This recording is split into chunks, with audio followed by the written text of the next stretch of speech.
আসসালামু আলাইকুম ওয়া রাহমাতুল্লাহি ওয়া বারাকাতুহু। সুপ্রিয় দর্শক মণ্ডলী, আমাদের চ্যানেলে আপনাদের সকলকে স্বাগতম। বন্ধুরা, আপনারা যদি আপনাদের দারিদ্রতা নিয়ে অনেক চিন্তিত থাকেন, আপনারা যদি দারিদ্রতা থেকে নিজেকে দূরে রাখতে চান, এখন আপনারা যদি ধনী হতে চান, আপনারা যদি ধন সম্পদ চান, আপনারা যদি কোটিপতি হতে চান, তাহলে আজকের এই ভিডিওটি আপনারা শেষ পর্যন্ত দেখতে থাকুন।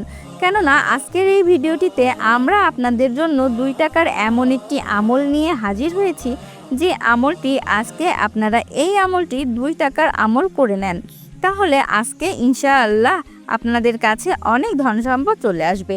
আপনাদের কাছে ধন সম্পদ এমন এমন জায়গা থেকে আসবে যে আপনারা অবাক হয়ে যাবেন। তখন আপনারা সকল ঋণ শোধ হয়ে যাবে। আপনাদের বাসায় বড় বড় ক্ষতি হতে থাকবে না। আপনাদের বাসা ও দোকান বেশি বেশি ফায়দা হতে থাকবে। কেননা এই আমলটি অনেক কার্যকর এবং অনেক বিশেষ একটি আমল, এবং যে ব্যক্তি এই আমলটি করবে সে ব্যক্তি অনেক বেশি ফজিলত হাসিল করতে পারবে। একটি কথা অবশ্যই মনে রাখবেন যে আল্লাহ তাআলা সবখানেই উপস্থিত রয়েছেন। তিনি যখন যাকে যেভাবে চান সেভাবেই বরকত দান করতে পারেন। আল্লাহর কাছে কোনো জিনিসের কমতি নেই। তিনি যদি চান তিনি 1 সেকেন্ডের মধ্যেই আপনাকে ধনী করে দিতে পারেন। তো বন্ধুরা, যদি আপনারা ধনী হতে চান, কোটিপতি হতে চান, তাহলে এই ভিডিওটি শেষ পর্যন্ত দেখতে থাকুন। কারণ এই 2 টাকার পয়সার যেই আমলটি আমরা আপনাদের বলতে চলেছি, এটি অনেক সহজ একটি আমল। আপনারা খুব সহজেই এই আমলটি করতে পারবেন। তো বন্ধুরা, আপনারা এই ভিডিওটি শেষ পর্যন্ত দেখতে থাকুন, এবং ভিডিওটি শেষে আপনাদের জন্য একটি সুন্দর দোয়া করা হয়েছে। আপনারা অবশ্যই সেই দোয়ায় অংশ নেবেন, এতে অনেক ফায়দা হবে ইনশাআল্লাহ। ভিডিওটি শুরু করার আগে একটি অনুরোধ, ভিডিওটিতে একটি লাইক দিয়ে দেবেন এবং চ্যানেলটি সাবস্ক্রাইব করে রাখবেন। বন্ধুরা, আপনারা এই 2 টাকার পয়সার আমলটি কিভাবে করবেন? আপনারা এই আমলটি টানা 3 দিন করবেন। এই 3 দিনের মধ্যে একদিনও গ্যাপ রাখবেন না, এবং আপনারা এই আমলটি যে কোনো সময় করতে পারবেন। ইচ্ছে করলে ফজর, জোহর, আসর, মাগরিব, এশা যে কোনো সময় করতে পারবেন। দোকানে আছেন তবুও করতে পারবেন, অফিসে আছেন তবুও করতে পারবেন। যেভাবেই হোক এই আমলটি আপনারা করতে পারবেন। যদি আপনারা অন্য কোনো আমল করে থাকেন তবুও এই আমলটি করতে পারবেন, এবং অবশ্যই ওযু করে এই আমলটি করবেন। নাপাক অবস্থায় এই আমলটি কিছুতেই করা যাবে না। সর্বপ্রথম আপনারা 2 টাকার একটি পয়সা নিয়ে নেবেন। আপনারা 2 টাকার একটি পয়সা নিতে পারেন, অথবা 1 টাকার 2টি পয়সাও নিতে পারেন। টাকা নিয়ে আপনি আপনার বাবাকে নিয়ে দেবেন। টাকা নেওয়ার পর আপনি একটি পরিষ্কার জায়গায় বসে পড়বেন। বন্ধুরা, যে কোনো নামাজ পড়ার সাথে সাথেই আপনারা এই আমলটি করতে পারবেন। বসার পর আপনারা এই আমলটি পাঠ করা শুরু করে দেবেন। সর্বপ্রথম আপনারা 11 বার দরুদ শরীফ পাঠ করে নেবেন। দরুদ শরীফ আপনার যে কোনোটি করতে পারবেন। যদি আপনাদের কোনো দরুদ শরীফ মুখস্থ না থাকে, তাহলে আমরা আপনাদের একটি দরুদ শরীফ বলে দিচ্ছি, সাল্লাল্লাহু আলা মুহাম্মদ। বন্ধুরা, এটি সবচেয়ে ছোট দরুদ। আমরা আপনাদের আবার পাঠ করে শোনাচ্ছি, সাল্লাল্লাহু আলা মুহাম্মদ। বন্ধুরা, এটি সবচেয়ে ছোট দরুদ। আমরা আপনাদের আবার পাঠ করে শোনাচ্ছি, সাল্লাল্লাহু আলা মুহাম্মদ। এই দরুদ শরীফটি পাঠ করতে পারেন, অথবা যে কোনো দরুদ আপনার মনে থাকুক না কেন তা 11 বার পাঠ করলেই হবে। তারপর আপনারা 119 বার পাঠ করুন, বিসমিল্লাহির রহমানির রহিম, বিসমিল্লাহির রহমানির রহিম। বিসমিল্লাহ শরীফ আপনারা 119 বার পাঠ করবেন। এর চেয়ে বেশি না, আবার কমও না। এটি পাঠ করার পর শেষে আবার 11 বার দরুদ শরীফ পাঠ করবেন। পাঠ করে নেবেন সেই দরুদ যেটি আপনি একবার পাঠ করেছেন, যেটি আপনারা প্রথমে পাঠ করেছিলেন। এতটুকুই আমল করার পর আপনি সেই জায়গা থেকে উঠে যাবেন, এবং আপনার হাতে যে 2 টাকার পয়সা আছে আপনি এমন জায়গায় রেখে দেবেন যেখানে সেটি সুরক্ষিতভাবে থাকে। আপনি পকেটে রাখতে পারেন, আলমারিতেও রাখতে পারেন, অর্থাৎ এমন জায়গায় রেখে দেবেন যেখানে সুরক্ষিত থাকবে।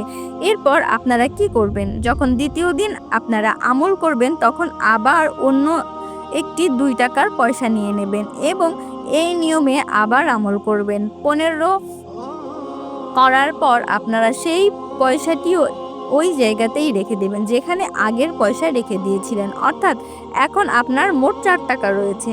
আবার যখন আপনি এই আমলটি তৃতীয় দিন করবেন, তখন একইভাবে এই আমলটি করবেন, এবং সেই দিনের 2 টাকার পয়সাটিও আগেরগুলোর সাথে রেখে দেবেন। এখন আপনাদের কাছে 6 টাকা রয়েছে।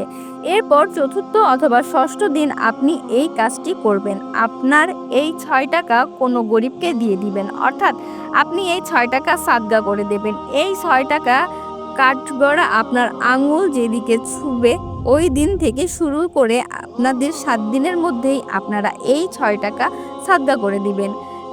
যেহেতু বন্ধুরা এটি একটি অবশ্যই মনে রাখবেন, আপনাদেরকে যতটা করার কথা বলা হয়েছে আপনারা শুধু ততটাই পাঠ করবেন, না একবার কম করবেন আর না একবার বেশি পাঠ করবেন। এবং আপনার কাছে ধন সম্পদ কেমনভাবে আসতে থাকে আপনি অতি দ্রুত ধনী হয়ে যাবেন। তো বন্ধুরা আপনারা এই আমলটি একবার অবশ্যই করে দেখবেন, সে আমলের ফলাফল আপনারা প্রথম দিন থেকেই দেখতে পারবেন ইনশাআল্লাহ। এবং আপনারা এই ভিডিওটি অবশ্যই অন্যদের সাথে শেয়ার করুন, অনেক মানুষই উপকৃত হবে ইনশাআল্লাহ। নিজেও এই আমলটি করুন এবং অন্যদেরও এই আমলটি করার সুযোগ করে দিন। এবং অবশ্যই 5 ওয়াক্ত নামাজ আদায় করবেন। পবিত্র কোরআনের আলোকে সালাত বা নামাজের ফজিলত ও গুরুত্ব সন্তানদের সালাতের নির্দেশ দিতে হবে। অমনোযোগী নামাজ সালাত আদায়কারীর ব্যাপারে পবিত্র কোরআনে কঠোর ওঠা নিজের খেয়াল খুশি মতো নামাজ আদায়কারীরা ক্ষতিগ্রস্ত অন্তর্ভুক্ত। পবিত্র হাদিসের আলোকে সালাত বা নামাজের ফজিলত ও গুরুত্ব অপরিসীম। জুমার নামাজ জামাতে শরীফ মুনাফিকদের আলামত। নামাজ ব্যতীত কোনো আমল কবুল হয় না। আপনারা যদি চান আপনাদের বাসায় ধন সম্পদ আসুক তাহলে সর্বপ্রথম 5 ওয়াক্ত নামাজ আদায় করুন। নামাজ হলো বেহেশতের চাবি। সবকিছু ক্ষমা থাকলেও নামাজের কোনো ক্ষমা হবে না। তাই বন্ধুরা অবশ্যই 5 ওয়াক্ত নামাজ আদায় করবেন, বেশি বেশি আল্লাহর ইবাদত করবেন, বিশেষ করে তাহাজ্জুদের নামাজ আদায় করবেন। কেননা তখন আল্লাহ শেষ আসমানে এসে বলেন, কার কি দরকার আমার কাছে চাও। তাই অবশ্যই তাহাজ্জুদের নামাজ আদায় করার চেষ্টা করবেন। তো বন্ধুরা চলুন দোয়া করি। এর আগে আসুন একবার দরুদ শরীফ পাঠ করে নেই। সাল্লা আলা হাবিব আলা তাআলা আলাইহি ওয়াসাল্লাম। যারা এই ভিডিওটি দেখছেন তাদের মনের সকল আশা পূরণ করুন। যারা চিন্তিত আছেন আল্লাহ তাআলা তাদের চিন্তা দূর করুন। যাদের খারাপ সময় চলছে আল্লাহ তাআলা তাদের খারাপ সময় ভালো সময়ে পরিবর্তন করে দিন। যারা এই আমলটি করবে আল্লাহ তাআলা তাদের সফলতা দান করুন। যাদের বাসায় এবং ব্যবসায় বরকত নেই আল্লাহ তাআলা তাদের বাসা এবং ব্যবসায় বরকত দান করুন। যারা গরিব, যারা অভাবে আছে আল্লাহ তাআলা তাদের দারিদ্রতা এবং অভাব দূর করে তাদের অনেক ধন সম্পদ দান করুন। যারা কাজ পান না আল্লাহ তাআলা তাদের হালাল রুজির তৌফিক দান করুন। যারা ধার নিয়েছেন, যারা অসহায় হয়ে গিয়েছেন আল্লাহ তাআলা তাদের সেখান থেকে নাজাত দান করুন। যাদের সন্ততি নেই আল্লাহ তাআলা তাদের সন্তান দান করুন। তাদের মনের সকল আশা আকাঙ্ক্ষা রয়েছে সেই সমস্ত আশা আকাঙ্ক্ষা পূরণ করে দিন। যারা অসুস্থ আছেন আল্লাহ তাআলা তাদের সুস্থতা দান করুন। যাদের বাসায় ঝগড়াঝাটি লেগেই থাকে তাদের বাসা থেকে ঝগড়াঝাটি দূর করে দিন এবং তাদের বাসায় সুখ এবং শান্তি দান করুন। আল্লাহ তাআলা আমাদের সকলকে নেক রাস্তায় চলার তৌফিক দান করুন, গুনাহ থেকে রক্ষা করুন এবং 5 ওয়াক্ত নামাজ পড়ার তৌফিক দান করুন। আমিন। ভিডিওটি ভালো লাগলে অবশ্যই লাইক, কমেন্ট, শেয়ার এবং সাবস্ক্রাইব করতে ভুলবেন না। আপনাদের যদি কোনো প্রশ্ন থাকে আমাদেরকে কমেন্ট করে জানাবেন, আমি চেষ্টা করব আপনাদের সকল প্রশ্নের সঠিক উত্তর দেওয়ার জন্য। দেখা হবে পরবর্তী ভিডিওতে। আল্লাহ হাফেজ।